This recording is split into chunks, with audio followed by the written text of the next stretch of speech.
News, सच जरूरी है। दर्शकों नमस्कार, मैं हूं श्रद्धा तिवारी और आप देख रहे हैं MNS न्यूज टीवी। तो स्वागत है आपका ब्रेक के बाद देश की खबरों में। एक नजर आज की हेडलाइंस की ओर।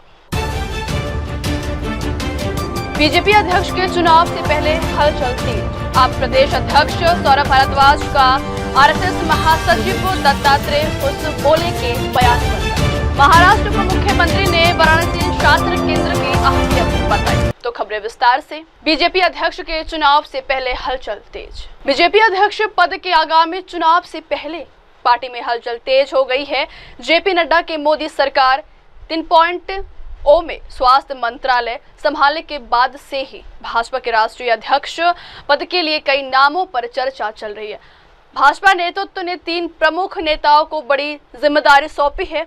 यह जिम्मेदारियां पार्टी के आगामी नेतृत्व चुनाव और संगठनात्मक मजबूती को ध्यान में रखकर दी गई।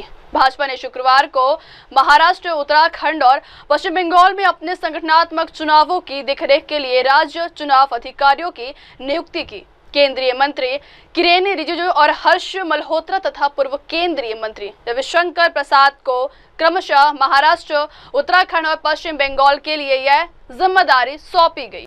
पार्टी संगठन चुनावों के लिए राष्ट्रीय चुनाव अधिकारी के लक्ष्मण ने एक बयान में कहा है कि तीनों सांसद इन राज्यों के अध्यक्षों और राष्ट्रीय परिषद के सदस्यों के चुनावों के लिए केंद्रीय प्रभारी होंगे। बढ़ते हैं अगली खबर की ओर। आप प्रदेश अध्यक्ष सौरभ भारद्वाज का RSS महासचिव दत्तात्रेय होसबोले के बयान पर तंज।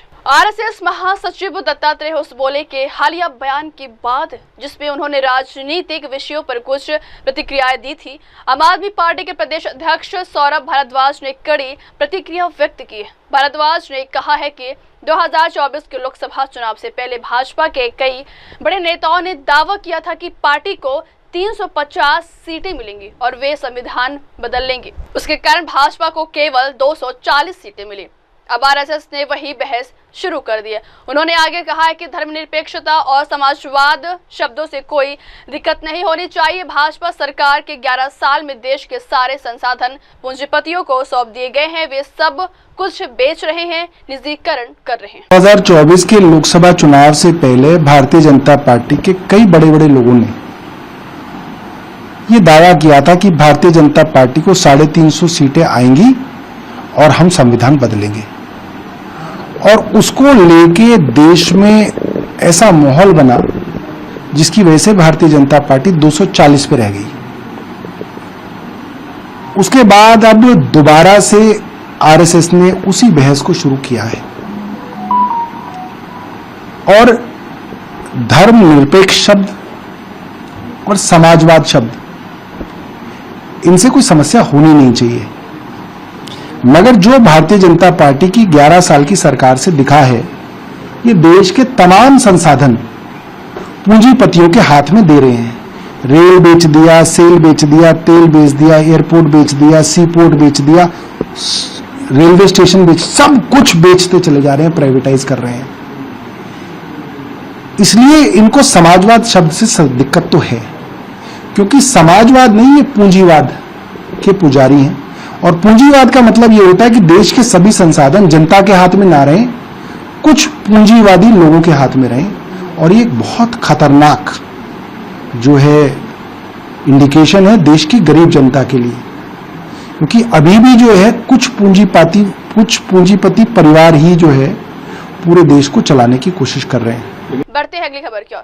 महाराष्ट्र उप मुख्यमंत्री ने वाराणसी शास्त्र केंद्र की अहमियत बताई। महाराष्ट्र के उप मुख्यमंत्री एकनाथ शिंदे ने वाराणसी में स्थापित शास्त्र संग्रहालय अनुसंधान केंद्र को लेकर कहा है कि यह केंद्र देश के लिए गर्व का विषय है। उन्होंने बताया कि इस केंद्र में हमारे वेद, संस्कृति और प्राचीन शास्त्रों को डिजिटल रूप से में संरक्षित किया गया है ताकि नई पीढ़ी इन्हें समझ सके और अपनी विरासत से जुड़ सके। एकनाथ शिंदे ने कहा है कि हमारे PM भारत को विश्व गुरु बनाना चाहते हैं। इसमें यह केंद्र हमारे वेदों और शास्त्रों के लिए बहुत उपयोगी होगा। उन्होंने RSS के भुजंग बोबड़े और संगठन प्रमुख मोहन भागवत का विशेष आभार भी जताया। उनके मार्गदर्शन में यह सब संभव हो पाया है। यहाँ पर शास्त्र संग्रहालय और अनुसंधान केंद्र का शुभारंभ हुआ है और ये हमारे लिए बहुत ही ये गौरव की बात है कि ये हमारे जो वेद है, जो हमारी पुरानी संस्कृति है, हमारे पुराने ग्रंथ है, प्राचीन ग्रंथ है, ये देश को हमारे प्राचीन ग्रंथों का एक जो और वेदों का जो पूर्व इतिहास है हमारा, उसे डिजिटाइज करके अभी प्राचीन ग्रंथ और वेद जो आज देखे आपने कि इस धरोहर को यहाँ पर बचाना है, संरक्षित करना है और उनको डिजिटाइज करके ये हमारी नई पीढ़ी है, हमारे देशवासी है, इनको अवगत कराना। इसके ग्रंथ में से, वेदों में से जो ज्ञान प्राप्त होगा, इससे देश का उद्धार होगा। और मैं एक ही कहूंगा कि हमारे आदरणीय प्रधानमंत्री भारत को विश्व गुरु बनाना चाहते हैं, तो ये विश्व गुरु बनाना, इसमें ये शास्त्र संग्रहालय, अनुसंधान केंद्र, हमारे प्राचीन वेद और प्राचीन ग्रंथों का बहुत बड़ा मूल्य होगा, बहुत बड़ा योगदान होगा। और इसीलिए ये शुरुआत आज भारत में ये पहला शास्त्र संग्रहालय और अनुसंधान केंद्र शुरू हुआ है। इसलिए मैं बहुत बहुत शुभकामनाएं सभी लोगों को शुभकामनाएं देता हूँ। ये कार्य जो है हमारे आरएसएस के हमारे भुजंग बोबड़े जी ने इसको प्राथमिकता दी है, मैं इसलिए उनको भी धन्यवाद देता हूँ। और हमारे परम आदरणीय मोहन भागवत जी, उनको भी धन्यवाद देता हूँ कि उनके मार्गदर्शन में हो रहा है।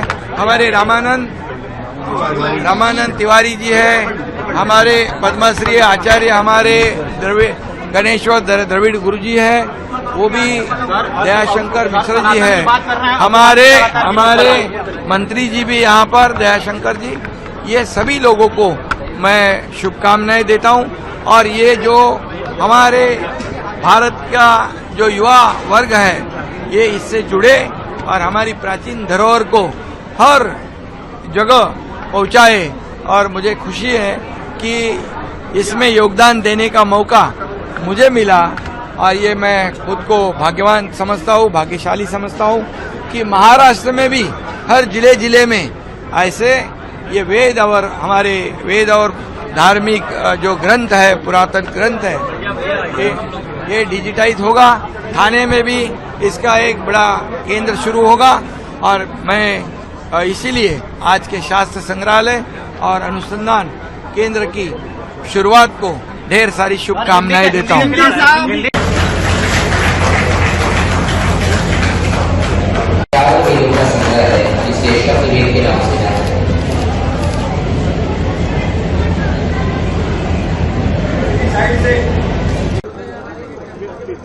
भैया हल्का पीछे थोड़ा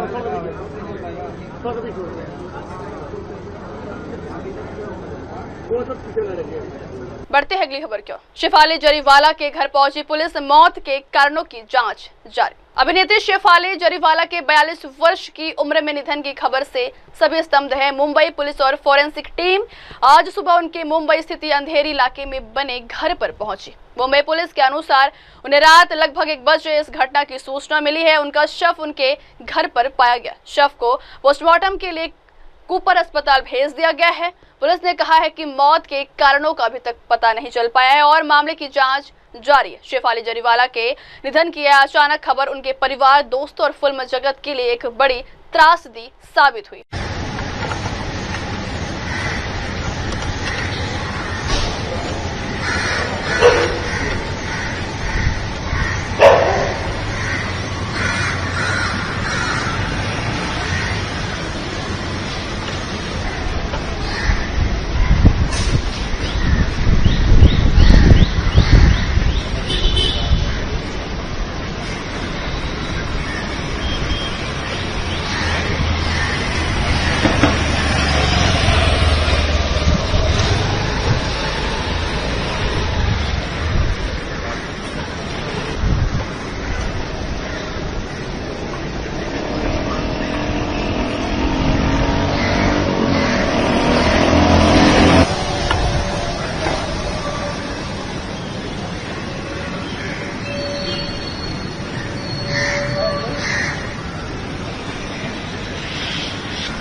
बढ़ते हैं अगली खबर की ओर। त्रिपुरा में 2 अवैध बांग्लादेशी गिरफ्तार। त्रिपुरा के ईस्ट अगरतला पुलिस थाने की टीम ने नियमित गश्त के दौरान अवैध रूप से भारत में प्रवेश करने वाले 2 बांग्लादेशी नागरिकों को हिरासत में लिया है। पुलिस थाने की प्रभारी अधिकारी राना चटर्जी ने बताया कि गिरफ्तार की कई 2 महिलाओं के नाम हैं अकलीमा अख्तर और रुमा शेख। इसके अलावा उनकी मदद करने वाले दलाल कृष्ण देवनाथ को भी गिरफ्तार किया गया है। उन्होंने आगे बताया है कि उन्हें खुफिया रिपोर्ट मिली है कि और भी लोग अवैध रूप से देश में प्रवेश कर चुके हैं, जिसके मद्देनजर पुलिस व्यापक तलाशी अभियान चला रही है। हिरासत में लिए गए लोगों को जल्द ही पुलिस रिमांड के लिए कोर्ट में पेश किया जाएगा। हमारे पुलिस स्टेशन के जुरिडिक्शन में रूटीन पेट्रोलिंग के दौरान हमने 2 बांग्लादेशी नेशनल को डिटेन किया है नॉर्थ गेट एरिया से। वो लोग इंडिया। बढ़ते अगली खबर की ओर। बिहार में तेजस्वी की सरकार बन रही है। राजद नेता मृत्युंजय तिवारी का दावा। राजद नेता मृत्युंजय तिवारी ने बड़ा राजनीतिक बयान देते हुए दावा किया है कि बिहार में अगली सरकार तेजस्वी यादव की बनने जा रही है। उन्होंने कहा है कि हाल ही में आए 3-4 चुनावी सर्वेक्षणों में यही संकेत मिल रहे हैं। तिवारी ने आगे कहा है कि सभी सर्वे में तेजस्वी यादव की सरकार बनती दिख रही है। इसे केंद्र सरकार और एनडीए की नींद उड़ी हुई है। वे चुनाव आयोग के माध्यम से कोई न कोई गड़बड़ कराने की कोशिश कर रहे हैं। उन्होंने आगे कहा है कि तेजस्वी यादव ने हर मुद्दे पर तथ्यों के साथ अपनी बात रखी है और अब चुनाव आयोग को इसका जवाब देना चाहिए। श्री तेजस्वी यादव जी आज 3-4 सर्वे बिहार में आए, सब में तेजस्वी सरकार बनता दिख रहा है। तो अब तो केंद्र सरकार की बीजेपी एनडीए वालों की नींद उड़ी हुई है, तो कोई न कोई गड़बड़ छाला का प्रयास चुनाव आयोग के माध्यम से कराना चाहती है। तो सारे चीज़ों को श्री तेजस्वी जी ने प्रमाण के साथ, तथ्य के साथ कहा है।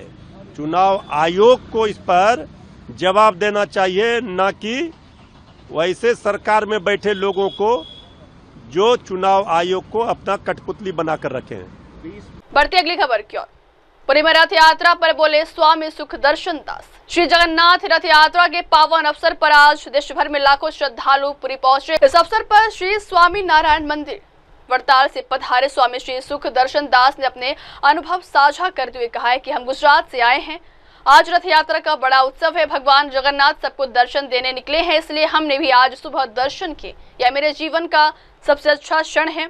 उन्होंने आगे कहा है कि रथ यात्रा इतनी महत्वपूर्ण है कि जो भी भक्त भगवान के इस रथ यात्रा में दर्शन करते हैं, भगवान उसकी सभी मनोकामनाएं पूरी करते हैं। भगवान जगन्नाथ केवल ओडिशा के नहीं बल्कि पूरे ब्रह्मांड के स्वामी। सबको मेरा जय जगन्नाथ। हमारा नाम स्वामी श्री सुखदर्शन दास जी है। हम गुजरात से, हमारा मंदिर वड़ताल स्वामीनारायण टेम्पल, इसमें गुजरात में बहुत बड़ा भगवान स्वामीनारायण का मंदिर है। हम लोग वहां से आए हुए हैं। आज रथ यात्रा का बहुत ही बड़ा पावन पर्व है। तो भगवान पूरे साल में एक ही बार ऐसे सामने से दर्शन देने के लिए सबको आते हैं कि आओ भक्तों मेरे दर्शन कर लो, मेरे दर्शन कर लो। तो हमने भी आज सुबह में भगवान जगन्नाथ के दर्शन किए, सुभद्रा जी का रथ था उनके दर्शन किए, बलभद्र भैया के रथ के दर्शन किए। मतलब आज रथ यात्रा का इतना महात्म्य है कि जो भी भक्त इस रथ यात्रा में भगवान के दर्शन करेंगे उनकी सभी मनोकामना भगवान पूर्ण करेंगे। और ये रथ यात्रा में जो आए हुए लोग हैं वो भी उतने उत्साह से, यहाँ हम देख रहे हैं कि कितने उत्साह से सब लोग आ रहे हैं। लाखों लोग यहाँ कल भी हमने दर्शन किए थे, तो बहुत ही अच्छा हमें अनुभव हुआ। और हमें भी भगवान जगन्नाथ की हम पर बहुत बड़ी कृपा हुई कि उन्होंने हमें साथ में दर्शन दिया।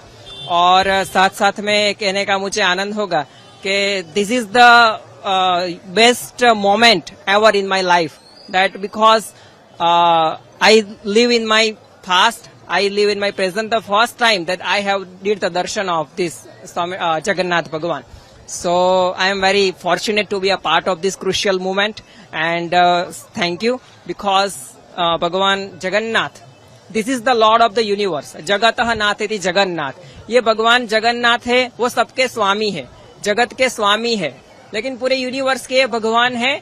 और न तो केवल पुरी के लिए, न तो केवल ओडिशा के लिए, न तो केवल इंडिया के लिए, ये पूरे विश्व के लिए पूजनीय स्थान है। और ये रथ यात्रा का पर्व तो बहुत ही फेमस है और इसमें हमने पार्टिसिपेट किया।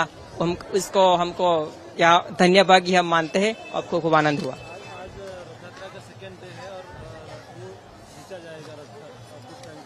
हाँ जी, हाँ। तो यहाँ से अब आप देखेंगे कि थोड़ी देर में यहाँ पूजा विधि सब चल रही है, तो तो थोड़ी देर में यहाँ से रथ आगे जाएगा, खींचा जाएगा। यहाँ से गुंडीचा माता जी का मंदिर यहाँ से बस थोड़े 2 किलोमीटर की दूरी पर ही है। कल से रथ यात्रा शुरू हो गई है, लेकिन जगन्नाथ भगवान इतने नटखट है कि अभी वहाँ के वहाँ ठहरे है, अभी आगे गए ही नहीं है। सुभद्रा मैया बीच में है, जो बलभद्र भैया आगे पहुँच गए हैं, लेकिन अगर जगन्नाथ भगवान कल के यहाँ के यही आज यहाँ से 9-10 बजे यहाँ से रथ यात्रा शुरू होगी और गुंडीचा मंदिर जाके खत्म हो जाएगी। बढ़ती अगली खबर क्या, शंकराचार्य स्वामी अभिमुक्तेश्वरानंद का बयान। कांवड़ यात्रा और धार्मिक आचरण को लेकर एक महत्वपूर्ण बयान देते हुए ज्योतिष पीठाधीश्वर शंकराचार्य स्वामी सरस्वती महाराज ने सनातन धर्म की परंपराओं पर प्रकाश डाला है। उन्होंने कहा है कि पिछले साल कांवड़ यात्रा के दौरान दुकानों पर बोर्ड लगाने को लेकर हमसे पूछा गया था। मैंने कहा कि यदि धार्मिक दृष्टिकोण से देखा जाए तो कोई भी व्यक्ति जो कांवड़ यात्रा के लिए दीक्षा लेता है उसे कुछ नियमों का पालन करना होता है, जैसे नंगे पैर चलना, फलाहार करना, एक समय भोजन लेना, एक ही तरह के वस्त्र पहनना, ब्रह्मचार्य का पालन करना और सत्य बोलना। स्वामी अभिमुक्तेश्वरानंद ने भोजन के नियमों पर भी विशेष दलील देते हुए कहा है कि सनातन धर्म में पका हुआ भोजन खरीदने का कोई प्रावधान नहीं है। नहीं, देखिए, हमसे पूछा गया था कि ये जो कांवड़ के समय में दुकानों में बोर्ड लगाने वाली बात पिछली वर्ष आई थी, उस बारे में आपका क्या कहना? तो हमने कहा, देखिए, राजनीति की दृष्टि से इसमें कहा जा चुका, तभी तो आदेश पारित हुआ। फिर कानून की दृष्टि से भी कह दिया अपने उच्चतम न्यायालय ने जो उसको कहना था।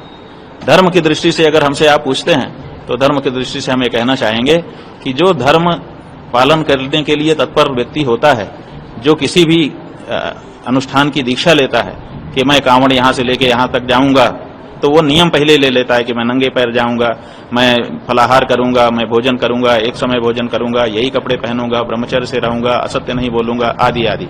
तो उसमें पवित्र भोजन का भी नियम होता है, और वो पवित्र भोजन जो है, कभी भी बना हुआ जो भोजन है सनातन धर्म में, उसको खरीद के खाने का नियम नहीं है। ये पाश्चात्य संस्कृति है कि हम बना बनाया भोजन खरीद करके खाएं। हमारे यहाँ बना हुआ भोजन ना तो बेचा जाता है, ना तो खरीदा जाता है। कच्चा अनाज जरूर व्यापार का विषय हो सकता है, तो और कच्चे अनाज को किसी से भी खरीदने में जो बाजार में बिक रहा है वो अपवित्र नहीं माना गया है हमारे धर्मशास्त्र में। बढ़ती अगली खबर की ओर, संसदीय स्थायी समिति वैष्णो देवी के लिए रवाना, भाजपा सांसद बृजलाल कर रहे नेतृत्व। कार्मिक लोक शिकायत कानून और न्याय संबंधी संसदीय स्थायी समिति आज जम्मू से मां वैष्णो देवी के दर्शन के लिए रवाना हुई है। इस प्रतिनिधिमंडल का नेतृत्व भारतीय जनता पार्टी के सांसद बृजलाल कर रहे हैं। समिति के दौरे का उद्देश्य धार्मिक यात्रा के साथ साथ क्षेत्र में लोक सेवा वितरण, कानून व्यवस्था और प्रशासनिक कार्यप्रणाली से जुड़े पहलुओं की समीक्षा करना भी माना जा रहा है। यह यात्रा ऐसे समय में हो रही है जब जम्मू कश्मीर में तीर्थयात्रा को लेकर विशेष सतर्कता और सुरक्षा उपायों को लागू किया गया। आज जिस तरह पार्लियामेंट्री जो आपका डेलीगेशन आया है, सर क्या प्रोग्राम रहेगा, कितने पार्लियामेंट्रियंस आए हैं सर? ऐसा है कि हमारे करीब 6-7 पार्लियामेंट्री यहाँ चुके हैं, बाकी आएंगे श्रीनगर में। अभी हम जा रहे हैं वैष्णो देवी, और वैष्णो देवी में जो एक हमारा इस कमेटी का एजेंडा होता है पब्लिक ग्रीवांसेस, तो हम वहाँ पर डिस्कस करेंगे वहाँ के सीईओ से कि जो ड्यूटीज आते हैं क्या प्रॉब्लम होती है उनके लिए, क्या स्कीम है उनकी सुविधा के लिए, क्या चीज़ किया जा रहा है, उस पर हम वहाँ डिस्कस करेंगे। आ जाएंगे फिर यहाँ पर हम बैंक के साथ मीटिंग कर रहे हैं आज। उसमें पंजाब नेशनल बैंक है, उसमें वो है पावर ग्रिड है, और 2 पब्लिक सेक्टर अंडरटेकिंग और है। तो यहाँ आकर के उसको यहाँ बैठक करेंगे और वहाँ पर पब्लिक ग्रीवांसेस की वहीं पर करेंगे भवन में। तो सर श्रीनगर का क्या प्रोग्राम रहेगा, क्योंकि श्रीनगर पहलगाम में पहला डेलीगेशन आ रहा है इसके हम प्रयास करेंगे जरूर जाने का, जाना चाहिए और हम प्रयास करेंगे वहाँ जाने की। पहलगाम का हाँ, बीच में समय मिलेगा हम जाने प्रयास करेंगे। तो सर आप क्योंकि बाहर भी गए थे, जब सारे लोग गए थे, कमिटीज गई थी, तो वहाँ पहलगाम अटैक के बारे में आपने विचार रखे सर? पहलगाम में हम के बारे में जब हम लोग वहाँ गए, Japan, Korea, Singapore, Malaysia, Indonesia, उसमें हमारी 9 की टीम थे और ऑल पार्टी डेलीगेशन था। तो वहाँ पर हम लोगों ने ऑपरेशन सिंदूर के बारे में वहाँ बताया था, और हमने ये कहा था कि वहाँ पर किस तरह से 26 लोगों को अलग करके, धर्म के नाम पर अलग करके, फिर उनको वाइफ्स के सामने, उनके किड्स के सामने उनको गोली मार दी गई। और उस पर प्रधानमंत्री ने कहा कि साहब इसका हम बदला टेररिस्ट से लेंगे। पाकिस्तान ने कहा था वो टेररिस्ट लेंगे उनके ठिकानों पर। हमने 15 दिन का मौका दिया पाकिस्तान को कार्रवाई करे, नहीं हुआ तो उनके हमने, हमारा स्ट्राइक विथ प्रिसीजन था। इस चीज़ को कई कंट्रीज ने बहुत लाइक किया कि हमारा जो स्ट्राइक था, हमारी टेक्नोलॉजी कि हम लोगों ने पिन पॉइंट वहीं पर किया और 9 उनके टेररिस्ट के ठिकाने बर्बाद कर दिए। उसके बाद जब इन्होंने हमारे ऊपर सिविलियन पर हमला किया, यहाँ तो हमारे एक IAS अफसर मारे गए, और उसके बाद तो हमको अपनी रक्षा में, प्रतिरक्षा में करना पड़ा और हम 11 एयरबेस से तबाह कर दिए। उसके बाद उन्होंने घुटने टेक दिए, सीज फायर के कहा, हमने मान लिया, क्योंकि अब कई लोग कहते हैं क्यों नहीं आगे बढ़ाया। उन्होंने घुटने टेक दिया। हमारा टारगेट था टेररिस्ट और उसको हमने बर्बाद किया। पाकिस्तान से वैसे कटोरा लिए घूम रहा है और हम उसी ज़माने में जब हम जापान में थे, तब जापान को सरपास करके हम चौथी दुनिया की अर्थव्यवस्था बने थे। तो हम तो 2047 में विकसित भारत का सपना देख रहे हैं और पाकिस्तान जिससे हालत है पूरी दुनिया जानता है। तो इसलिए हमने अपना टारगेट अचीव किया और ऑपरेशन सिंदूर जारी है। हमने ये भी कहा कि अगर किन्होंने फिर जुर्रत की तो ये हम इसको मानेंगे कि अगर टेररिज्म हुआ तो उसको हम मानेंगे this is war against country, और जो वॉर में एक्शन लिया जाता है वो हम लेंगे। सर, टूरिज्म का सेक्टर से मिलेंगे आप? श्रीनगर जैसे जा रहे हैं तो वहाँ बिल्कुल बिल्कुल साहब, टूरिज्म सेक्टर जो है टूरिज्म सेक्टर तो जम्मू कश्मीर की जान है। और कोई मीटिंग रहेगी सर श्रीनगर में? हाँ बिल्कुल बिल्कुल रहेगी। जम्मू कश्मीर गवर्नमेंट से रहेगी, कुछ पब्लिक सेक्टर अंडरटेकिंग से रहेगी।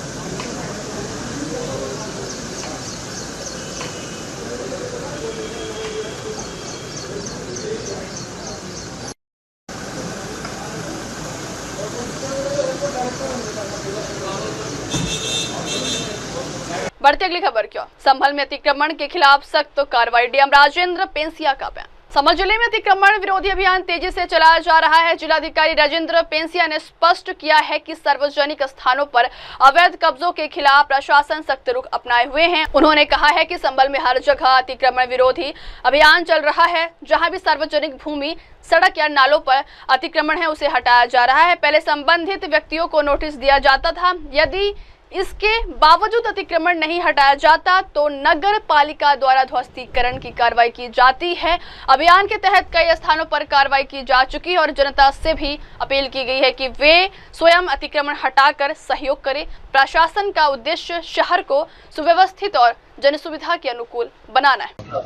चंदोसी, बहजोई, संभल, सिरसी सब जगह अतिक्रमण मुक्ति का अभियान चल रहा है और जहां जहां सार्वजनिक भूमि पर, रोड पर और नाले के ऊपर अतिक्रमण है उसे 100% हटाया जा रहा है और उसमें पहले सत्यापन किया जाता है, प्रॉपर नोटिस दिए जाते हैं और नोटिस देने के बाद यदि वो स्वयं ध्वस्त नहीं करते तो फिर नगर पालिका परिषद और राजस्व विभाग के द्वारा मिलकर ध्वस्त कराया जाता है। सर, मुहर्रम आ रहा है, कितने लोगों को पाबंद किया गया, कितने का मुकद्दर?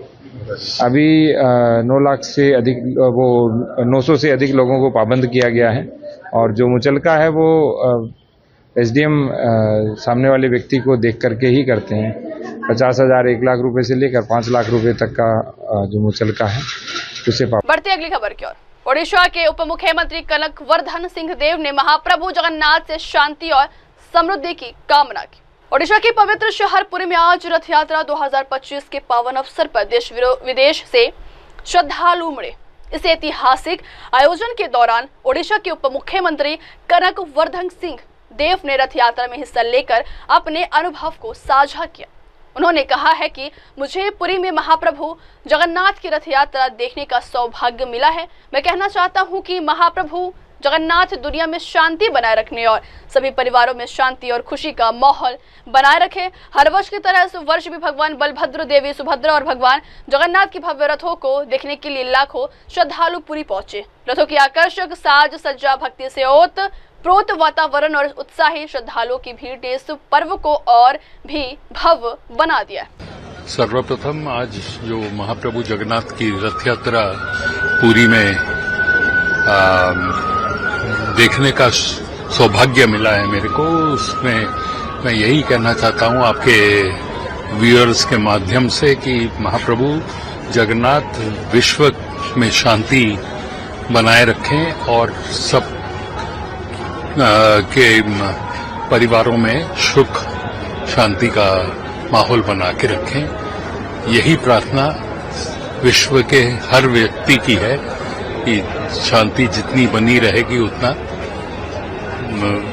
विश्व का उद्धार होगा। सफलतापूर्वक समापन की ओर है इस बार का रथ यात्रा। देखिए, रथ यात्रा तो हर साल होती है और उसको पालन करना कर्तव्य उड़ीसा सरकार का है, उसको हम लोग पालन कर रहे हैं। बाकी रथ यात्रा किस हिसाब से होगी नहीं होगी वो महाप्रभु के हाथ में है। भक्तों में उल्लास जो सभी भी बरकरार है। भक्त साल भर पूरा इंतजार करते हैं महाप्रभु के दर्शन करने के लिए, जब वो अपने मंदिर से बाहर निकल के अपने भक्तों को दर्शन देते हैं। बाकी तो मंदिर में तो दर्शन सबको ही करते हैं, पर मंदिर से बाहर निकलने के बाद रथ यात्रा के समय में ही उनके दर्शन, प्रभु के दर्शन सबको ही कर पाते हैं। तो भव्यता स्वरूप वो होता है एवं इस साल भी उसी माहौल में उसका पालन किया। आमतौर पर देखा जाता है कि भक्त मंदिर जाते हैं लेकिन प्रभु मंदिर से बाहर निकलकर भक्तों को दर्शन देते हैं। ये क्योंकि ये चलंती विष्णु हैं, तो चलंती विष्णु भी अपने भक्तों, जो लोग मंदिर में नहीं आ सकते हैं, उनको दर्शन देने के लिए मंदिर से बाहर आते हैं। ये परंपरा सदियों से चली आ रही है और ये परंपरागत जो पूजा पाठ की विधि है उसको हम सबका कर्तव्य है पालन करना। बढ़ते अगली खबर की ओर। इस वार्ता पर बीजेपी बेनकाब आम आदमी पार्टी का बड़ा खुलासा। आम आदमी पार्टी के वरिष्ठ नेता और विधायक सौरभ भारद्वाज ने प्रेस वार्ता की। उन्होंने कहा है कि आज हम एक ऐसा मुद्दा लेकर आपके सामने खड़े हैं जो सीधे देश के लोकतंत्र और जनता के अधिकारों से जुड़ा है। आज हम पर बीजेपी बेनकाब करने जा रहे हैं। बीजेपी जो खुद को भ्रष्टाचार और अन्याय के खिलाफ मोर्चा समझती है, उसके असल चेहरे को जनता के सामने लाना हमारी जिम्मेदारी। उन्होंने आगे कहा है कि बीजेपी के कई वरिष्ठ नेता आज भी भ्रष्टाचार के दलदल में फंसे हुए, मगर उनकी पार्टी सरकारें इनके खिलाफ कड़ाई से कार्रवाई करने के बजाय पर्दा डालने में लगी। साथियों, दिल्ली के अंदर प्रदूषण, खास तौर पे वायु प्रदूषण एक बड़ा मुद्दा हमेशा से रहा और अरविंद केजरीवाल पढ़े लिखे आईआईटी के इंजीनियर हैं, एक पढ़ी लिखी सरकार थी, तो एक साइंटिफिक टेम्परामेंट के तहत हमने कहा था कि आर्टिफिशियल रेन करा के, कृत्रिम वर्षा करा के दिल्ली के पोल्यूशन को नवंबर दिसंबर के महीने में थोड़ा सा आप कंट्रोल कर सकते हैं। और हमने पूरी की पूरी योजना बनाई और उस वक्त भारतीय जनता पार्टी ये कह के मजाक उड़ाती थी कि ये अरविंद केजरीवाल की मुंगेरी लाल के हसीन सपने हैं। ये बात भारतीय जनता पार्टी औपचारिक तौर पे कहा करती थी कि आर्टिफिशियल रेन मुंगेरी लाल के हसीन सपने हैं। और केंद्र सरकार के पास बार बार हम लोगों ने कहा, मगर केंद्र सरकार ने उसकी परमिशन नहीं दी कि नहीं, हम नहीं होने देंगे। भारतीय जनता पार्टी कहती थी कि अरे अरविंद केजरीवाल, कहीं एक जगह में ये आर्टिफिशियल रेन सफल हुई हो भारत में, वहां का उदाहरण दे दो। कहीं हुई नहीं। अरविंद केजरीवाल तो पैसा जो है बर्बाद करना चाहते हैं, भ्रष्टाचार करना चाहते हैं, इसलिए आर्टिफिशियल रेन कराना चाहते हैं। और इन्होंने दिल्ली को पोल्यूशन में धकेले रखा कि कहीं दिल्ली के पोल्यूशन में राहत ना मिल जाए, कहीं आर्टिफिशियल रेन ना हो जाए। इसका कड़ा विरोध इन्होंने किया राजनीतिक तौर पे और प्रशासनिक तौर पे। इनकी केंद्र सरकार ने सारी की सारी परमिशन डिनाई कर दी, नहीं दी। 19 तारीख को, कुछ दिनों पहले 19 जून को दिल्ली में बादल छाए हुए थे। रोज मौसम विभाग कह रहा था कल परसों में बारिश आ जाएगी। घटा भी छाई हुई थी, ऐसा लग भी रहा था कि बारिश आ जाएगी। तो आनन फानन में दिल्ली की सरकार ने, रेखा गुप्ता की सरकार ने अनाउंसमेंट कर दी, हम 2-3 दिन के अंदर आर्टिफिशियल रेन कराने वाले। मैं हैरान था कि भाई एक बात बताइए, पोल्यूशन तो नवंबर में होगा, जाके अक्टूबर नवंबर में, आप अभी आर्टिफिशियल रेन करा के क्या सिद्ध करेंगे? रेन तो वैसी होने वाली है, बारिश वैसी होने वाली है, बादल है। आप ये आर्टिफिशियल रेन करा के किसको फायदा पहुंचाना चाहते हैं? किसी को पैसों का फायदा ना पहुंचाना है या झूठी वाहवाही लूटनी है।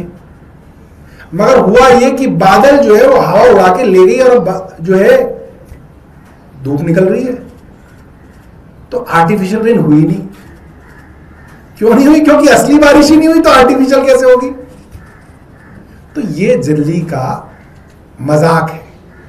इन्होंने दिल्ली की सरकार को फुलेरा की पंचायत बना दिया कि जो मन आता है वो कर रहे हैं, जो मन आता है कहते हैं। अब बारिश ही नहीं हो रही तो इन्होंने अपनी आर्टिफिशियल रेन को भी डिले करते जा रहे हैं। जब असली में बारिश होने वाली होगी तो कह देंगे हमने करा दी। अक्टूबर नवंबर के महीने में दिल्ली में बादल नहीं होते। कृत्रिम वर्षा का मतलब यह है, आर्टिफिशियल रेन का मतलब यह है कि जब बारिश का मौसम ना हो तब आप बरसात करा के पोल्यूशन को कम करेंगे। अरे आप बारिश के मौसम में बरसात करा के क्या कम करेंगे? पायलट तो उस समस्या के निजात के लिए किया जाता है कि पायलट उस समय में किया जाता है जब वो वाली सिचुएशन है। और वैज्ञानिकों से भी हमारी बात हुई, वैज्ञानिकों का भी यह मानना है कि उस आर्टिफिशियल रेन का पायलट अगर आपको पोल्यूशन के लिए कम करना है तो आप अक्टूबर नवंबर में पायलट कराइए। ये किस जल्दबाजी में सरकार दबाव बना के बरसात के मौसम में कृत्रिम वर्षा कराना चाहती है, ये बात हमारी समझ से परे है। और 2 सवाल रेखा गुप्ता जी से हमारे हैं कि जब भारतीय जनता पार्टी कहती थी कि आर्टिफिशियल रेन मुंगेरी लाल के हसीन सपने हैं और ये नहीं होनी चाहिए, तो अब आप क्यों कर रहे हैं अरविंद केजरीवाल की नकल? भाई अरविंद केजरीवाल तो गलत काम करना चाह रहे थे, आप उनकी अब नकल कर रहे हैं। क्यों कर रहे हैं आप उनकी नकल? दूसरी बात, आप उस वक्त उसे पैसे की बर्बादी कहते थे, अब आप क्यों कर रहे हैं? तीसरी बात, तब आपकी केंद्र सरकार उसकी परमिशन नहीं देती थी, अब आपकी सरकार बन गई तो आपने परमिशन दे दी। ये क्या दोगलापन है? इसका जवाब जो है हम चाहते हैं रेखा गुप्ता जी दिल्ली की जनता को दें। बहुत बहुत धन्यवाद। आपका कोई प्रश्न हो इससे संबंधित?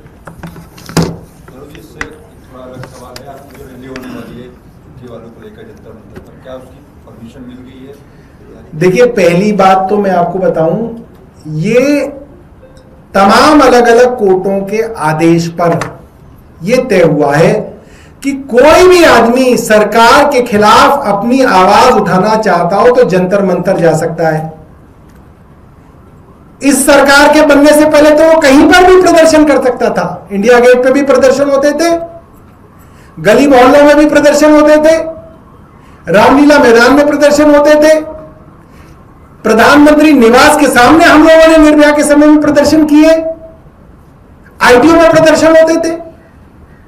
अब इस सरकार ने यह कह दिया नहीं साहब, प्रदर्शनों के लिए एक ही जगह है डेजिग्नेटेड प्लेस जंतर मंतर, तो जंतर मंतर पर तो हम प्रदर्शन करेंगे, यह हमारा मौलिक अधिकार है। और अगर हमें प्रदर्शन करने से रोका गया तो उसकी वजह से अगर दिक्कत होगी तो उसकी जिम्मेदार दिल्ली पुलिस और दिल्ली पुलिस के अफसर हैं, क्योंकि दिल्ली के अंदर कोहराम मचा रखा आपने, गरीब आदमी का आपने जीना मुश्किल कर दिया, छोटे छोटे बच्चों के घरों को आपने उजाड़ दिया। वो आदमी अपने बच्चों को लेकर कहां जाएगा, कहां सर छुपाएगा? और आप चाहते हैं उस गरीब आदमी की आवाज भी ना उठाई जाए, उस आदमी को बर्बाद करके आप यूपी बिहार वापस भेजना चाहते हैं, और आपको लगता है वो आदमी आपके सामने अपनी आवाज भी ना उठाए। वो गरीब आदमी अपनी आवाज उठाएगा, उसके पास और कोई चारा नहीं है आवाज उठाने की बजाय। और अगर दिल्ली पुलिस ने हमें जंतर मंतर जाने से रोका तो उसकी वजह से अगर दिल्ली में जो समस्या होगी उसकी जिम्मेदार दिल्ली पुलिस के अफसर होंगे सीधे तौर पर। सर, आपने बोला कि सीएम केजरीवाल को सेंट्रल ने आर्टिफिशियल रेन की इजाजत नहीं दी और धड़ाधड़ परमिशन मिल रही है। इस साल में जो नवंबर दिसंबर का महीना आएगा, जब सांस लेना दुर्लभ होता है, तो इस बार भी पॉल्यूशन यथावत रहेगा या परमिशन केंद्र सरकार देना शुरू कर दे, कोई सॉल्व होगा? देखिए, मैं आपको बता दूं, ये आप कहीं पे लिख लीजिए, इसको रिकॉर्ड करके जब मौका हो चला लीजिएगा। दिल्ली का पोल्यूशन तो ऑटोमेटिकली कम हो गया है, आर्टिफिशियल रेन कराओ या ना कराओ। आप चाहे दिल्ली में अब नए थर्मल पावर प्लांट हमने बंद कराए थे, वो भी खोल दो तो भी कम हो गया है। कैसे हो गया है? प्रदूषण नापोगे किससे? वो जो मशीनें हैं जो प्रदूषण नापती हैं, अब नई मशीनें जंगलों के अंदर लगाई गई हैं। दिल्ली के अंदर जहां पे रिज है, जेएनयू के अंदर हरे भरे पेड़ हैं, वहां पे जाके छुपा छुपा के जो है वो प्रदूषण नापने वाले यंत्र लगाए गए हैं। इग्नू में लगा दिया गया, जेएनयू में लगा दिया गया, रिज में लगा दिया गया। तो भैया वहां तो प्रदूषण है ही नहीं, वो तो सड़क से कोसों दूर है, हरे भरे पेड़ है, ना आबादी ना कोई, तो वहां तो प्रदूषण ऑटोमेटिकली। तो भारतीय जनता पार्टी तो देखिए, इकोनॉमी ऊपर गई ना गई, जीडीपी ऊपर जा सकती है, आंकड़े ऊपर जा सकते हैं। आप बर्बाद हो जाए, आपकी नौकरियां चली जाए, आंकड़े में दिखा देंगे कि नौकरियां बढ़ रही हैं। अब उन आंकड़ों को देख के आप नाचते रहिए, कूदते रहिए। तो ये सरकार आंकड़ों की सरकार है। झूठे आंकड़े बनाना इस सरकार का सबसे पहला तरीका होता है, कैसे लोगों को बेवकूफ बनाया जाए।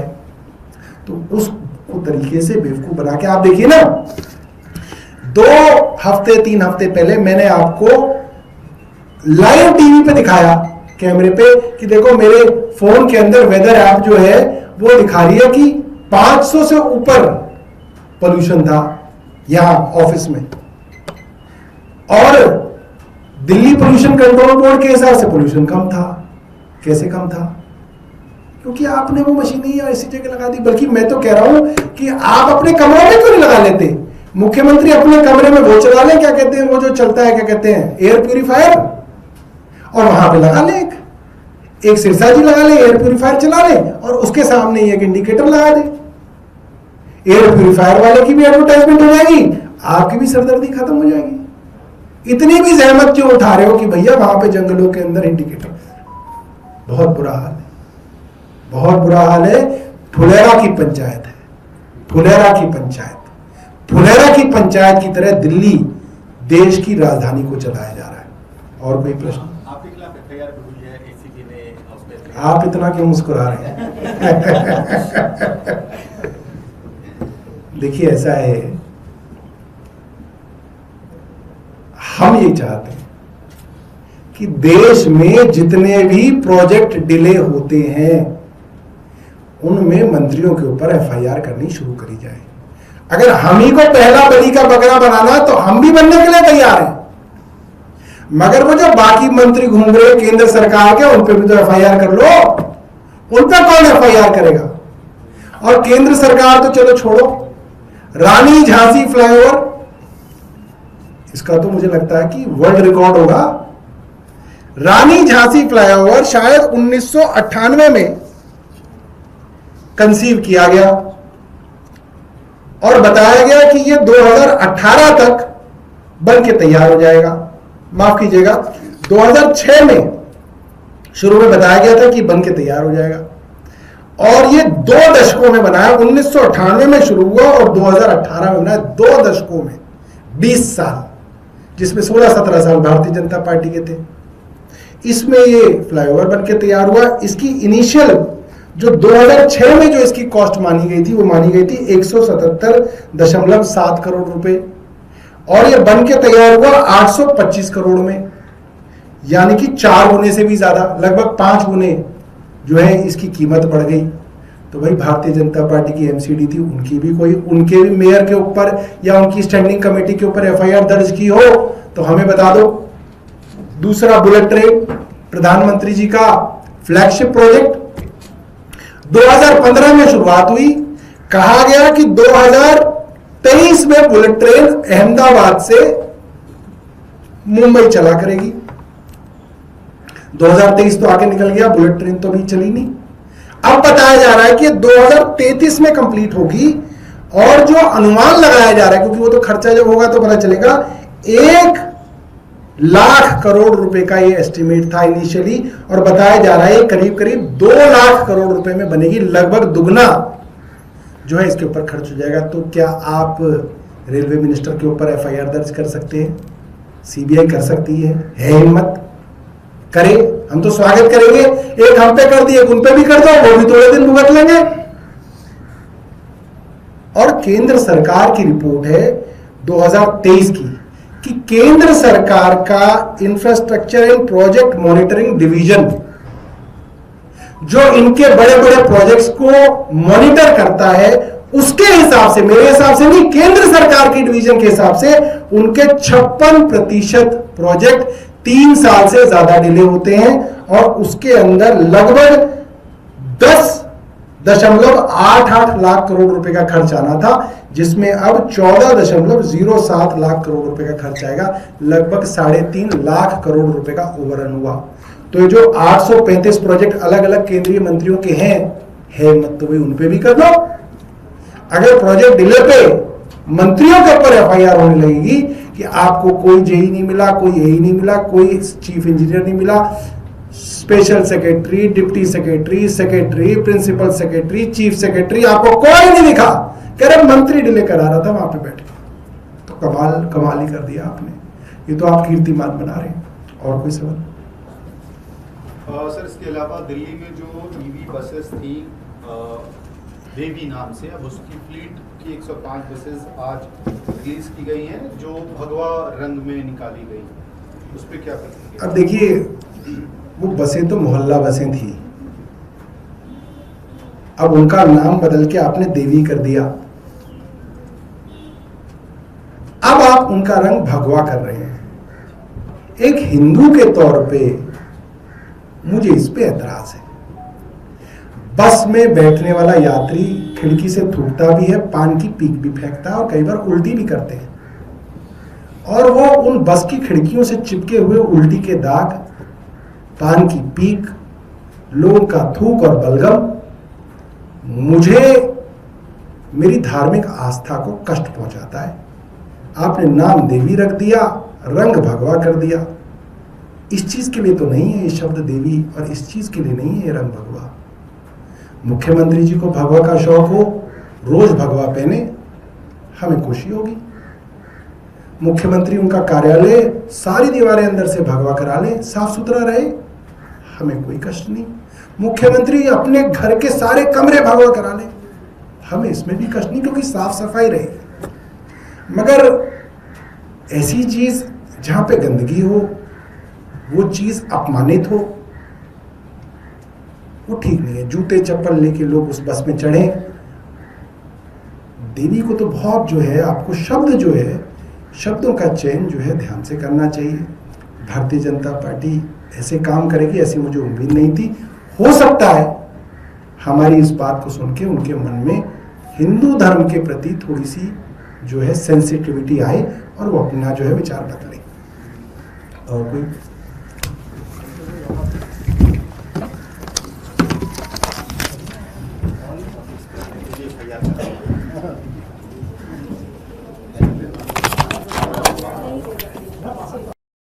बढ़ती अगली खबर क्यों? दिल्ली लक्ष्मी नगर में चाकू घोंपने से युवक की मौत। शाहदरा के डीसीपी प्रशांत गौतम ने बताया कि उन्हें लक्ष्मी नगर के RS ग्रोवर अस्पताल से सूचना मिली है कि यश नाम के एक युवक को मृत घोषित कर दिया गया। जांच के दौरान पता चला है कि यश अपने चचेरे भाई के साथ गीता कॉलोनी पुलिस स्टेशन क्षेत्र में स्कूटर पर था, जहां उनकी किसी अन्य युवक के साथ हाथापाई हो गई। इस दौरान अमन नाम के एक युवक ने यश की पीठ के निचले हिस्से में चाकू घोंप दिया।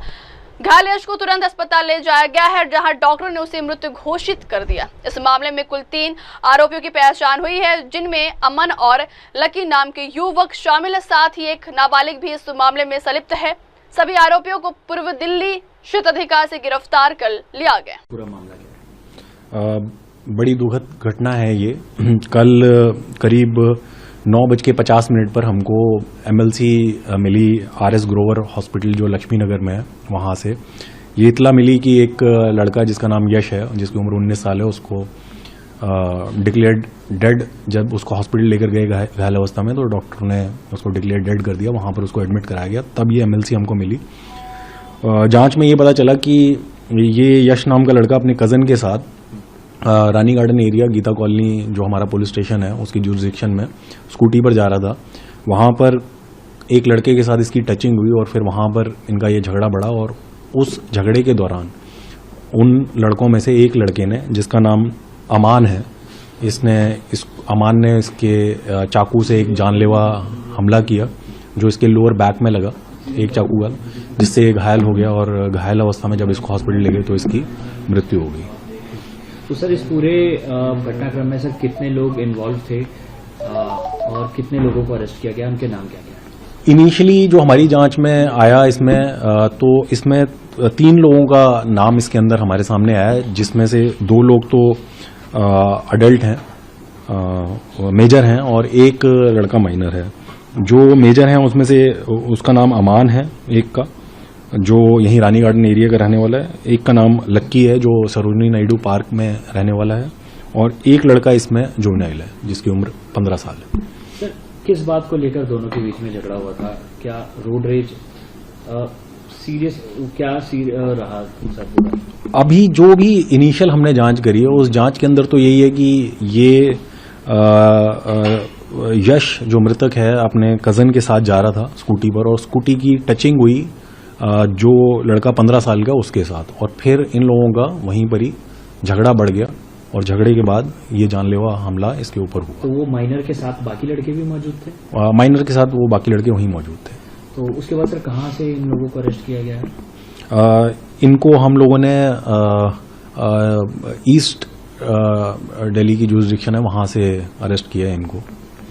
सर इसके अलावा जो डिसीज्ड है उसकी फैमिली एक एलिगेशन लगा रही है कि जो यश है जो डिसीज्ड है उसकी किसी लड़की के साथ दोस्ती थी, और वो लड़की वाले चाहते नहीं थे यश की साथ उसकी दोस्ती, तो उनको ऐसा लगता है कि उनकी कॉन्स्पिरेसी है। इस पर क्या कुछ निकल कर सामने आया सर?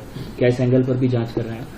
इस मामले की जानकारी अभी हमको मुझ तक नहीं पहुंची है। ये जैसे हमारे पास अगर ये मामले की इस तरीके की भी कोई जानकारी सामने आएगी तो हम इसको डेफिनेटली जांच करेंगे इसकी भी। तो सर ये जो लड़के पकड़े गए हैं इनकी प्रोफाइल क्या है? क्या प्रीवियस इन्वॉल्वमेंट भी है किसी केसेस में? इसमें जो अमान है इसकी क्रिमिनल हिस्ट्री है। इसको अभी रिसेंटली हमने आर्म्स एक्ट के मुकदमे में यहीं गीता कॉलोनी के अंदर इसको अरेस्ट किया था। और इसके अलावा बाकी 2 जो हैं सर, एक माइनर है और लक्की जो है, वो माइनर की तो फिर इन्वॉल्वमेंट हम लोग रजिस्टर नहीं करते हैं, रिकॉर्ड नहीं रखते हैं। और लक्की की कोई प्रीवियस इन्वॉल्वमेंट नहीं है। कोई प्रीवियस गेट पर गेट धक्का मार।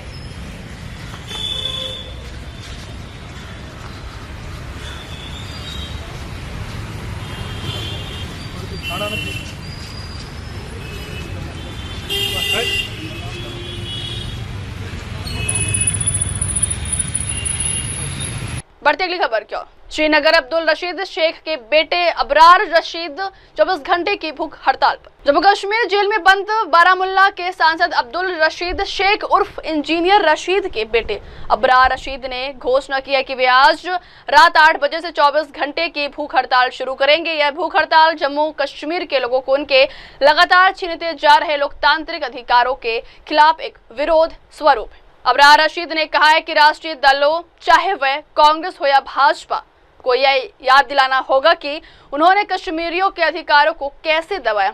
आप आपातकाल के मुद्दे पर बहस करते हैं, एक दूसरे पर तंज कसते हैं, लेकिन कश्मीरियों की पीड़ा को भूल गए। जी बिल्कुल, देखिए आज शाम 8 बजे से वो स्टार्ट करेंगे अपना हंगर स्ट्राइक। कल शाम 8 बजे तक 24 घंटे का हंगर स्ट्राइक रहेगा, और ये in protest against the continual denial of the democratic rights to the people of Jammu and Kashmir. और साथ ही में उन जो नेशनल पार्टीज़ है, चाहे उसमें कांग्रेस हो बीजेपी हो, उनको ये बावर कराना है कि किस तरह से आपने जो है कश्मीरी को हुकूकों को दबा के रखा है। आज आप इमरजेंसी पे डिबेट कर रहे हैं, एक दूसरे को ताने मार रहे हैं, लेकिन आप कन्वीनियंटली भूल गए हैं कश्मीरी को किस तरह से आपने सप्रेस किया है। जब कांग्रेस हुकूमत में थी तब उन्होंने कश्मीरी के साथ कौन सी जुल्म और ज़्यादतियाँ की, और जब आज बीजेपी कांग्रेस में ये हुकूमत में है, पिछले 11 सालों से उन्होंने किस तरह से जो है कश्मीरियों पे जुल्म और ज्यादती किया और किस तरह से उन्होंने जो यहाँ की जो लेजिटिमेट पॉलिटिकल वॉइसेस है उनको दबा के रखा है, खासतौर पर 5 अगस्त 2019 से। तो उसके रिलेटेड एक मार्क का प्रोटेस्ट है कि उनको ये याद दिलाया जाए कि आप कश्मीरी के हुकूम को दबाया नहीं जा सकता, और उन्हें ये भी बताना है कि किस तरह से हज़ारों कश्मीरी जो नौजवान हैं वो जेलों में बंद है, चाहे जम्मू कश्मीर में या जम्मू कश्मीर के बाहर तिहाड़ जेल में या किसी और जेल में, और उन्हें कोई पूछने वाला नहीं है। और हाल ही में आपने कोई न्यूज़ भी देखी होगी, शबीर शाह साहब है, हमीद फयाज साहब है या बाकी जो हमारे कश्मीरी नौजवान हैं जिनका कोई अता पता भी नहीं है कि जो एक सर्जरी के लिए तड़प रहे हैं, तो उसके लिए एक मार्क का प्रोटेस्ट है, क्योंकि वो जेल में इससे ज़्यादा कुछ कर नहीं सकते हैं। तो आज उन्होंने ये हुकूमत को ये बावर कराना है इस चीज़ का कि आप हमारे हुकूकों को, चाहे हमारे फंडामेंटल राइट्स हो, हमारे कॉन्स्टिट्यूशनल राइट्स हो, चाहे ह्यूमन राइट्स हो, आप उन राइट्स को दबा नहीं सकते हैं। तो ये हंगर स्ट्राइक तिहाड़ जेल में बिल्कुल ये तिहाड़ जेल में स्टार्ट होगी आज शाम 8 बजे और कल शाम 8 बजे ख़त्म होगी। तो 24 घंटे का हंगर स्ट्राइक रहेगा और ये एज अ मार्क का प्रोटेस्ट होगा against the current regimes who have failed on every platform. आपको लगता है कि जो स्टेट गवर्नमेंट है वो भी फेल हो गई इस वक्त? बिल्कुल, देखिए ये तो अफसोस की बात है कि हम जो हमारी जो आज करंट गवर्नमेंट है उन्होंने 370 पे वोट लिया था और आज हमें स्टेटहुड के लिए भी भीख मांगनी पड़ रही है। तो कहीं ना कहीं जो स्टेट गवर्नमेंट है हमारी यहाँ यूटी गवर्नमेंट है वो फेल हो चुकी है, उन्होंने कोई स्टैंड नहीं लिया जिस तरह से उनको लेना चाहिए। और हमने हमेशा ये कहा था कि अगर वो कोई अच्छा चीज़ करते तो हम उसके साथ हम उनके शाना बशाना खड़े रहेंगे, लेकिन अफसोस की बात यह है कि वो जो है बाकी चीज़ों में मसरूफ़ है, अपने पर्क्स एंड प्रिविलेज को एंजॉय कर रहे हैं और कश्मीरियों के जो दुख दर्द है उनको भूल गए और उनके लिए कोई जो है स्टेप नहीं ले रहे। तो जुलाई में असेंबली और पार्लियामेंट सेशन स्टार्ट हो रहा है, तो क्या इंजीनियर साहब शिरकत करेंगे? जी देखिए, हमें जो प्रोसीजर है वो ये है कि हमें कोर्ट में अप्लाई करना पड़ेगा और इंशाल्लाह जिस तरह से हमने पहले अप्लाई किया था हम इस बार भी अप्लाई करेंगे और मुझे पूरी उम्मीद है उनको इस बार भी इजाज़त मिलेगी पार्लियामेंट जाने की और वहाँ पर वो लोगों की बात रखेंगे। बढ़ती अगली खबर क्यों। कोलकाता सामूहिक बलात्कार मामले पर केंद्रीय मंत्री अर्जुन राम मेघवाल किया तीखा बयान। कोलकाता पश्चिम बंगाल में हाल ही में सामने आए कथित सामूहिक बलात्कार मामले को लेकर केंद्रीय मंत्री अर्जुन राम मेघवाल ने कड़ी प्रतिक्रिया दी है। उन्होंने कहा है कि पश्चिम बंगाल में कानून व्यवस्था की स्थिति बहुत खराब हो गई है। तुष्टीकरण की राजनीति के कारण यह स्थिति और बिगड़ रही है। आपके इसके परिणाम अपने सामने देख सकते हैं। यह बंगाल के लिए बेहद दुर्भाग्यपूर्ण है और बंगाल पर कलंक है। मंत्री मेघवाल ने राज्य सरकार से कानून व्यवस्था सुधारने और पीड़ितों को न्याय दिलाने की अपील की। कानून कॉलेज में ही देखा जा रहा है कि कानून छात्री का ही बलात्कार हो जाता है, किस रूप से देखते हैं, क्या कहेंगे? देखिए, वेस्ट बंगाल में पूरी कानून की व्यवस्था बिगड़ी हुई है और जो तुष्टीकरण की राजनीति है उसके कारण और बिगड़ते जा रही है। उसी का ही ये परिणाम आपको देखने को मिला। और आप सवाल मेरे से इसलिए कर रहे हो कि भाई मैं देश का कानून मंत्री हूं, तो मैं निश्चित रूप से आपको बता रहा हूं जो मुझे जानकारी मिली है कि ये अपीचमेंट पॉलिसी के कारण इस तरह की घटनाएं ज्यादा हो रही है। ये बंगाल के लिए दुर्भाग्यपूर्ण स्थिति है, कलंक है बंगाल पे। जो कॉलेज में कानून की पढ़ाई होता है यूनियन। बढ़ती अगली खबर क्यों। कोलकाता में कथित सामूहिक बलात्कार मामले पर महिला कार्यकर्ता वर्षा मिश्रा का बयान। कोलकाता में कथित सामूहिक बलात्कार मामले पर महिला कार्यकर्ता वर्षा मिश्रा ने कहा है कि कोलकाता में 24 वर्षीय कानून की छात्रा के साथ एक व्यक्ति और उसके साथियों ने क्रूरतापूर्वक बलात्कार किया है, क्योंकि उसने उससे शादी करने से इनकार कर दिया था। उसे 3 घंटे तक पीटा गया, बलात्कार किया गया और फिर उसका वीडियो बनाया गया। उन्होंने उसे धमकी भी दी कि ये वीडियो को लाइव कर देंगे। मैं हमेशा कहती हूँ कि महिलाएं कहीं भी सुरक्षित नहीं हैं, चाहे वह डॉक्टर हो या वकील। पेशेवरों को उनकी डिग्री देने से पहले एक चरित्र प्रमाण पत्र जारी किया जाना चाहिए। इस उद्देश्य के लिए सभी बड़े संस्थानों में एक टीम का गठन किया जाना चाहिए। इस अपराध के लिए दोषियों को फांसी की सजा मिलनी चाहिए। देखिए, कलकत्ता में जो 24 साल की लॉ कॉलेज की छात्रा जो थी, उसके साथ उसके ही मिलने वाले एक मित्र समझिए, उसने अपने और साथियों के साथ और सहयोगियों के साथ ब्रूटल रेप अंजाम दिया है और उस छात्रा को सिर्फ इस बात की सजा मिली है कि उसने उस गंदी मानसिकता वाले इंसान से शादी करने से मना कर दिया। उसके खुन्नस में आके उसने अपने मित्रों के साथ उसके साथ गैंग रेप किया, सामूहिक बलात्कार किया, 3 घंटे तक लगातार उसके साथ मारपीट करी, बलात्कार किया और उसका लाइव वीडियो बनाया और उसको थ्रेटन किया कि उसको लाइव कर देंगे और सोशल मीडिया पे डाल देंगे और उस तरह से उसको थ्रेटन करके उसको ब्लैकमेल भी किया। तो अब इसमें यह है कि देखिए, मैं हमेशा से ये कहती रही हूं कि कहीं भी वुमन सेफ नहीं है। अब लॉ के स्टूडेंट और वो जो अक्यूज है वो ऑलरेडी लॉ की प्रैक्टिस कर रहा है, लॉ की प्रैक्टिस कर रहा है, क्रिमिनल लॉयर है जो खुद इस तरह की क्रिमिनल मेंटालिटी रख रहा है, वो और पीड़ितों को क्या न्याय दिलवाएगा, ये एक बहुत बड़ा सवाल है।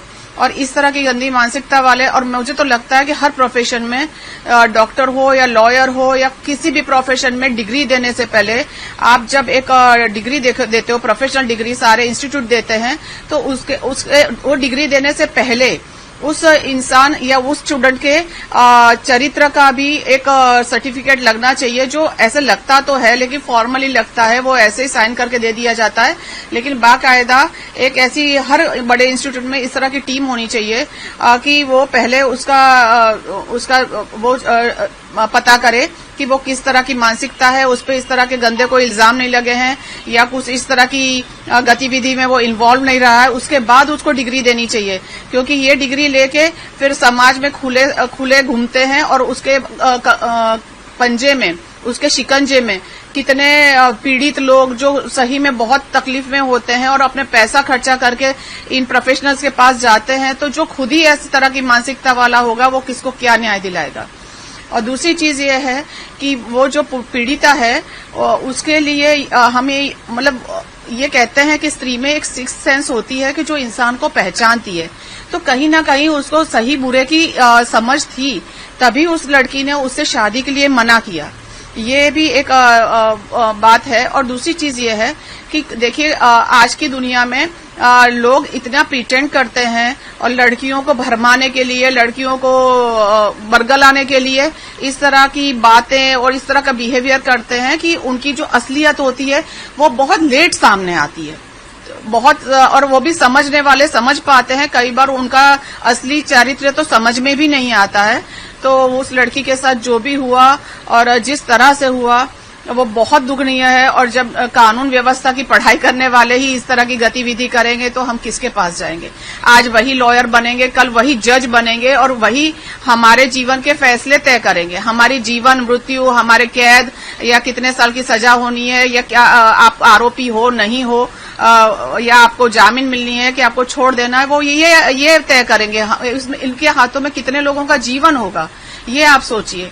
तो ऐसे जो अक्यूज होते हैं, स्पेशली मैं ये कहती हूँ कि जिनका समाज में एक स्थान होता है, चाहे वो नेता हो, चाहे डॉक्टर हो, चाहे प्रोफेशनल्स किसी तरह के हो, लॉयर हो, उनके ऊपर तो एक आम आदमी से ज्यादा कड़ी सजा होनी चाहिए, क्योंकि वो पढ़े लिखे हैं, वो सारी कानून, सारे कायदे जानते हैं कि हमारे देश में किस चीज की क्या सजा होती है। उसके बावजूद इस तरह के दुष्कर्म करते हैं, तो उनको तो सिर्फ फांसी से छोटी कोई सजा होनी ही नहीं चाहिए। बढ़ते अगली खबर की ओर। पूर्व पीएम पीवी नरसिम्हा राव को जयंती पर श्रद्धांजलि। भारत के पूर्व प्रधानमंत्री और आर्थिक उदारीकरण के शिल्पी पीवी नरसिम्हा राव की जयंती के अवसर पर हैदराबाद में उन्हें श्रद्धांजलि दी गई है। इस अवसर पर तेलंगाना के मंत्री पूर्णम प्रभाकर, राज्यसभा सांसद और ओबीसी मोर्चा के राष्ट्रीय अध्यक्ष डॉक्टर के लक्ष्मण तथा पीवी नरसिम्हा राव के पोते एनबी सुभाष ने पीवी घाट पहुंचकर पुष्पांजलि अर्पित की है। इस श्रद्धांजलि कार्यक्रम में सभी नेताओं ने उन्हें भारत के राजनीतिक, प्रशासनिक और आर्थिक दृष्टिकोण से एक दूरदर्शी नेता बताया। डॉक्टर लक्ष्मण ने कहा कि नरसिम्हा राव न सिर्फ एक कुशल प्रशासक थे, बल्कि भारत को आर्थिक संकट से निकालने वाले निर्णयों के लिए उन्हें युगदर्शिता के रूप में भी याद किया जाएगा।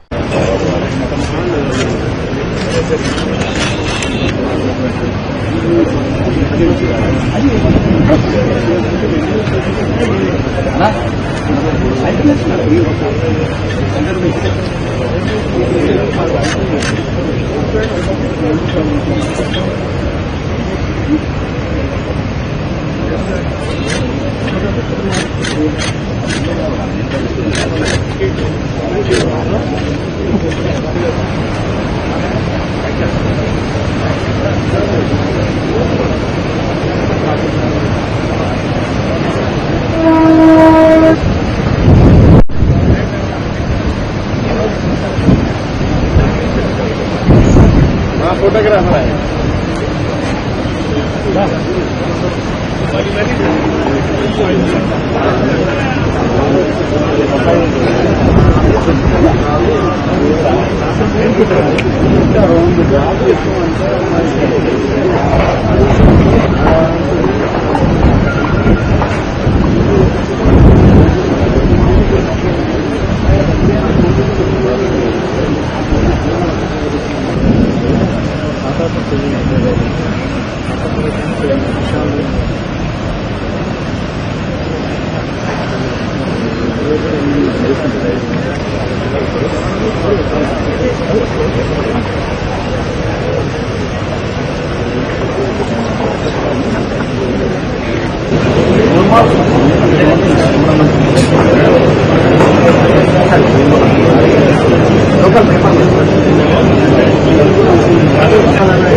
పెద్ద జరిగింది, అది పూర్తి కాలేదు. ఇప్పుడు ఆ పనులన్నీ పూర్తి చేసే దిశల కార్యక్రమం కొనసాగిస్తాను. వచ్చే జయంతి లోపల దాన్ని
अब वक्त हो चले दर्शकों ब्रेक की बात ही खबरें मेरे सहयोगी शिवा के साथ। तब तक के लिए देखते रहिएगा देश और दुनिया की तमाम बड़ी खबरें। धन्यवाद। हाय हेलो नमस्कार, मैं हूं पंकज विष्णु और आप देख रहे हैं MNS न्यूज।